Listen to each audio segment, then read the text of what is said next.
وذكر فإن الذكرى تنفع المؤمنين. الرحمن الرحيم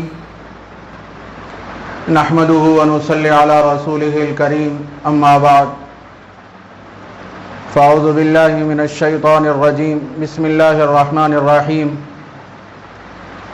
والذين جاهدوا فينا لنهدينهم سبلنا وإن الله لمع المحسنين. قابل احترام عزیز دوستوں اور بزرگوں،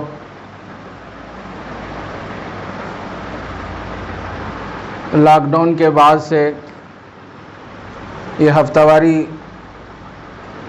مجلس ذکر کا سلسلہ موقوف ہو گیا تھا. تقریباً 1 سال سے زائد کا عرصہ ہو رہا ہے. حالات بھی چونکہ سازگار نہیں تھے اور ویسے بھی حضرت مولانا کی طبیعت بھی ناساز چل رہی تھی. اب طبیعت میں کچھ بہتری آئی ہے. دعا فرمائیں کہ اللہ عافیت کے ساتھ، سلامتی کے ساتھ عمر میں برکت عطا فرمائے. یہ بہت ہی قیمتی مجلس ہے. چونکہ لاک ڈاؤن کے بعد سے پہلی مجلس ہے تو اس لیے مغرب کے بعد یہ مجلس رکھی گئی ہے. انشاءاللہ مشورے کے بعد، عشاء کے بعد یا پھر مغرب کے بعد جیسا بھی مشورہ ہوگا تو انشاءاللہ اس کے مطابق عمل ہوگا.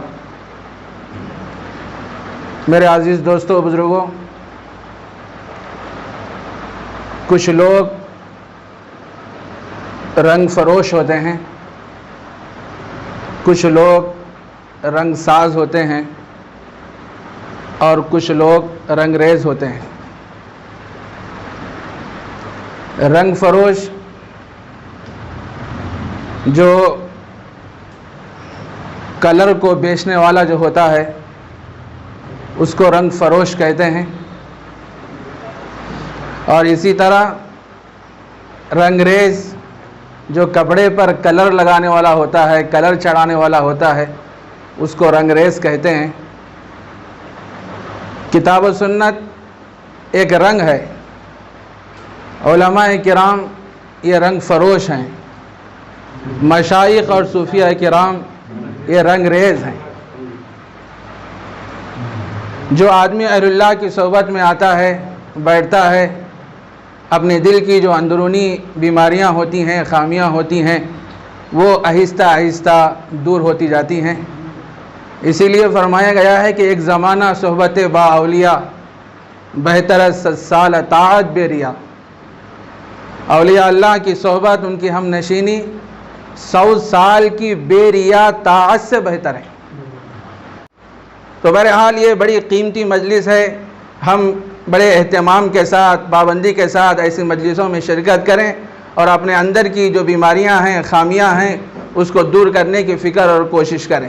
حدیث میں آتا ہے، نبی کریم صلی اللہ علیہ وسلم نے ارشاد فرمایا، ان اللہ لا ينظر الى صورکم واموالکم ولکن ينظر الى قلوبکم واعمالکم، کہ اللہ تبارک و تعالیٰ تمہاری صورتوں کی طرف نظر نہیں فرماتے، تمہارے مال کی طرف نظر نہیں فرماتے. پھر کیا چیز دیکھتے ہیں؟ وَلَكِنْ يَنْظُرُ إِلَىٰ قُلُوبِكُمْ وَأَعْمَالِكُمْ، اللہ تمہارے قلوب کو اور تمہارے اعمال کو دیکھتے ہیں. اس دل میں اللہ کی محبت کو بسائے کہ نہیں بسائے، یہ چیز اللہ تبارک و تعالیٰ دیکھتے ہیں. مال کو نہیں دیکھتے، صورت کو نہیں دیکھتے. بہرحال میرے عزیز دوستوں بزرگوں، اہل اللہ کی جہاں بھی مجلسیں قائم ہوں، ہم اس کو غنیمت جانیں. اپنے اوقات میں سے کچھ وقت فارغ کر کے ایسی مجلسوں میں بیٹھیں اور اپنے اندر کی جو خرابیاں، خامیاں ہیں، اس کو دور کرنے کی فکر اور کوشش کریں اور شیخ کامل سے اپنا تعلق قائم کریں. وہ شریعت کے سانچے میں اس مرید کی رہبری کرے گا اور اس کے اندرونی جو خامیاں، بیماریاں ہیں، اس کو دور کرنے کی وہ شیخ کامل کوشش کرے گا، فکر کرے گا. آج ہمارا حال یہ ہے کہ ہم ظاہری حلیے پہ فریفتہ ہو جاتے ہیں اور جس طرف رونق بحال ہوتی ہے، جس طرف چمک دمک ہوتی ہے، تو ہمارا حال یہ ہے کہ ہم ہزاروں میں لاکھوں میں اس کی طرف متوجہ ہوتے ہیں، لیکن اصل چیز یہ ہے کہ آدمی غور و فکر کرے، تحقیق کرے، کون ایسا شیخ ہے، کون ایسا شیخ کامل ہے جس کی صحبت میں میں رہوں گا تو مجھے فائدہ ہوگا، میری زندگی میں انقلاب آئے گا، اللہ کی رضا اور خوشنودی حاصل ہوگی۔ ایسے شیخ کو کہ آدمی تلاش کرے، ان کی خدمت میں رہے اور ان سے فائدہ اٹھائے۔ علماء کرام نے، صوفیاء کرام نے لکھا ہے 4 شرطیں لازمی ہیں استفادہ کے لیے، 4 شرطیں لازمی ہیں استفادہ کے لیے: اطلاع، اتباع، انقیاد، اطلاع، اتباع، اعتقاد و انقیاد۔ جب ہم شیخ کامل کو اختیار کریں، ان کی صحبت میں بیٹھنے کے بعد سب سے پہلے ہمارا کام یہ ہے کہ ہمارے جو حالات ہیں وہ حالات شیخ کے سامنے رکھیں، اطلاع دینا، اس میں نہیں شرمانا۔ ہم ڈاکٹر کے پاس گئے علاج کے سلسلے میں، اگر ہم شرمائیں گے تو علاج ہوگا ہمارا؟ نہیں ہوگا۔ ہماری جو بیماریاں ہیں وہ ڈاکٹر کے سامنے اگر ہم رکھیں گے تو ڈاکٹر اس کے مطابق دوا تجویز کرے گا، اس پر کیا ہے ہمارا فائدہ ہوگا۔ تو پہلی چیز ہے اطلاع۔ جب ہم کسی شیخ سے بیعت ہو رہے ہیں تو ہمارا کام ہے کہ وقتاً فوقتاً شیخ کی صحبت میں آتے رہنا، بیٹھتے رہنا اور ہمارے حالات جو ہیں اس کی اطلاع کرتے رہنا، اس میں کسی قسم کی شرم اور عار محسوس نہیں کرنا۔ دوسری چیز ہے اتباع، شیخ جو بتائے اس پر عمل کرنا۔ ہمارا حال یہ ہے، بیعت تو ہو جاتے ہیں لوگ شیخ سے، لیکن شیخ کے سامنے آ کے مشورہ دیتے، ایسا کرے تو بہتر ہے، ایسا کرے تو بہتر ہے، ایسا کرے تو بہتر ہے۔ یہ اتباع کہاں ہوئی؟ اتباع شیخ جیسا بولے اس کے مطابق عمل کرنا، اس کے بغیر آدمی ترقی کے منازل کو نہیں پا سکتا۔ تیسری چیز ہے اعتقاد، جس شیخ سے ہم بیعت ہوئے ہیں ان سے محبت بھی رکھنا، ان سے اعتقاد بھی ہونا، دلی وابستگی بھی ہونا، اور ہمارا تعلق ان سے مضبوط رہنا، اور دوسرے شیوخ سے بھی ہمارا تعلق مضبوط رہے، لیکن جس شیخ سے ہم بیعت ہوئے ہیں، جن سے ہمیں خلافت ملی ہے، اجازت ملی ہے، پہلے اس شیخ سے ہمارا اعتقاد مضبوط رہے، ان سے محبت برقرار رکھیں، اس کے بعد دوسروں سے بھی ہمارا اعتقاد رہے۔ یہ چیز ضروری ہے، اس کے بغیر روحانی ترقی ہو ہی نہیں سکتی۔ محبت کے لیے کیا ہے؟ اتباع لازم ہے، اطاعت لازم ہے۔ ہم دعوے تو کر رہے ہیں بہت سے، لیکن شیخ جو بتائے اس پر عمل نہیں کر رہے، اور مرید شیخ کے سامنے مشورے رکھ رہا ہے۔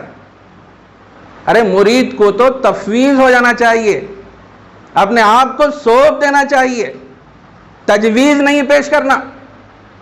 جو بھی بولے اگر وہ نفس کے خلاف بھی ہو فوراً آمنا صدقنا، تفویض کا مزاج اپنے اندر پیدا کرنا۔ اور ایک شرط ہے انقیاد، اپنے آپ کو جھکانا، تواضع سے پیش آنا، اخلاق سے پیش آنا، اپنے شیخ کے سامنے، اپنے جو بھی مربی ہیں ان کے سامنے اپنے آپ کو جھکائیں گے۔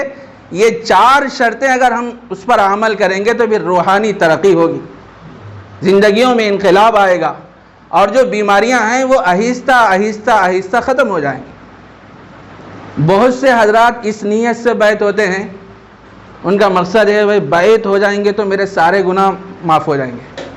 بھائی یہ بیعت کا مقصود نہیں ہے۔ بہت سے حضرات اس نیت سے بیعت ہوتے ہیں، بھائی بیعت ہو جاؤں گا تو کچھ اورات، کچھ وظائف مجھے مل جائیں گے، میرے مسئلے حل ہو جائیں گے۔ اگر اس نیت سے آپ آئیں گے تو روحانی ترقی کہاں سے ہوگی؟ بیعت کا مقصد یہ ہے کہ سنت و شریعت کے سانچے میں اپنے آپ کو ڈھالنا، کسی مربی شیخ کامل کی رہبری میں، اس کا مقصد تو یہ ہے۔ ورنہ ظاہری بیعت تو اس سے کوئی روحانی ترقی آدمی کو نصیب نہیں ہوتی۔ اصل مقصد یہ ہے کہ اپنے احوال کو شیخ کے سامنے رکھنا اور جو اندرونی بیماریاں ہیں اس کو ختم کرنے کی فکر اور کوشش کرتے رہنا، اور شیخ سے عقیدت اور محبت اور تعلق کو قائم اور دائم رکھنا اور شیخ کی اتباع کرنا، اس کے نتیجے میں جو برائیاں ہمارے اندرون میں ہیں وہ آہستہ آہستہ ختم ہو جاتی ہیں۔ اور ایک بات میرے ذہن میں آ رہی ہے، بہت سے لوگ مرید تو ہو جاتے ہیں اپنے اپنے شیخ سے جن سے ہمارا ذہن چلتا ہے، تعلق قائم ہوتا ہے، اور یہ سوچتے ہیں کہ ہم اپنے مسائل ان کے سامنے آسانی سے رکھ سکتے ہیں اور آسانی سے ان کے سامنے جا سکتے ہیں۔ بہت اچھی بات ہے، یہ تو ایک طبعی بات ہے، جس آدمی کا دل جس طرف مائل ہو جائے وہ شیخ سے اپنا تعلق قائم کرے۔ لیکن بہت سے مرید شیخ کے پاس جانے کے بعد بولتے ہیں میں بہت دنوں سے ذکر کر رہا ہوں، اللہ اللہ کر رہا ہوں، کچھ بھی میرے حالات میں بہتری نہیں آ رہی، کچھ فائدہ ہی نہیں دکھ رہا، محبت پیدا ہی نہیں ہو رہی۔ ایک بزرگ کے پاس کچھ مرید آئے، آگے بولے کہ ہم آپ کے ہاتھ پہ تو بیعت ہوئے ہیں، لیکن بیعت ہونے کے بعد ذکر کا ایک سلسلہ چل رہا ہے، بہت دن ہو گئے، لیکن کچھ تبدیلی ہمارے اندر نہیں آ رہی ہے، اللہ کی ذات عالی سے کوئی مضبوطی اور کوئی تعلق ہمیں بظاہر دکھائی نہیں دے رہا ہے۔ تو وہ شیخ فرمانے لگے اچھا ذرا یہ بتاؤ کہ تمہیں کچھ وساوس آتے ہیں؟ تو وہ جو مریدین تھے کہنے لگے ہاں، جب بھی ہم بیٹھتے ہیں ذکر اللہ کے لیے دل میں خیالات آتے ہیں، وسوسے آتے ہیں۔